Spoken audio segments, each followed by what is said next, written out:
అనుకున్నట్టే జరుగుతోంది. పశ్చిమ బెంగాల్ అక్రమ వలసదారుల నుంచి పూర్తిగా విముక్తమవుతోంది. ఇప్పటికే చికెన్ నెక్ కారిడార్ విషయంలో కేంద్రానికి పూర్తి స్వేచ్ఛ ఇచ్చి ఈశాన్య రాష్ట్రాలకు విముక్తిని ప్రసాదించిన బెంగాల్ ముఖ్యమంత్రి సువేందు అధికారి ఇప్పుడు మరో అడుగు ముందుకు వేశారు.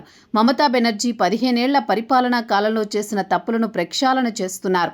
15 సంవత్సరాల పాటు తన ఓటు బ్యాంకు రాజకీయాల కోసం మమత బెంగాల్ రాష్ట్రాన్ని సర్వనాశనం చేసింది.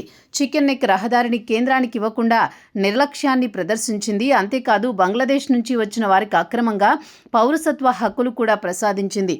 ఓట్, ఆధార్, నివాసం ఇలా ఒకటేమిటి అన్నీ ఇచ్చేసింది.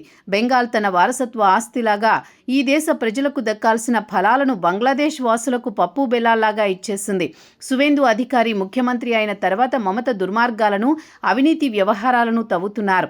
మమత పాపాల చిట్టాను బయటపెడుతున్నారు. ముఖ్యంగా బంగ్లాదేశ్ వాసులను తరిమి కొడుతున్నారు. ఈ క్రమంలో వారికి సువేందు అధికారి కీలక హెచ్చరికలు జారీ చేశారు. బెంగాల్లో మీకేం పని, గుర్తించి తరిమి కొట్టేదాకా తెచ్చుకోకండి అంటూ తీవ్ర స్థాయిలో హెచ్చరికలు జారీ చేశారు.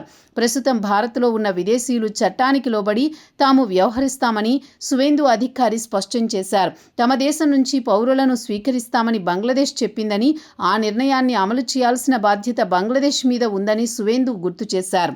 బయటికి పంపించడానికి అనేక విధానాలు అమలు చేస్తోంది. గుర్తించి, తొలగించి, బయటికి పంపించండి అనే విధానాలు అమలు చేస్తూ విదేశీయులను దేశం నుంచి పంపేందుకు చర్యలు తీసుకుంటోంది.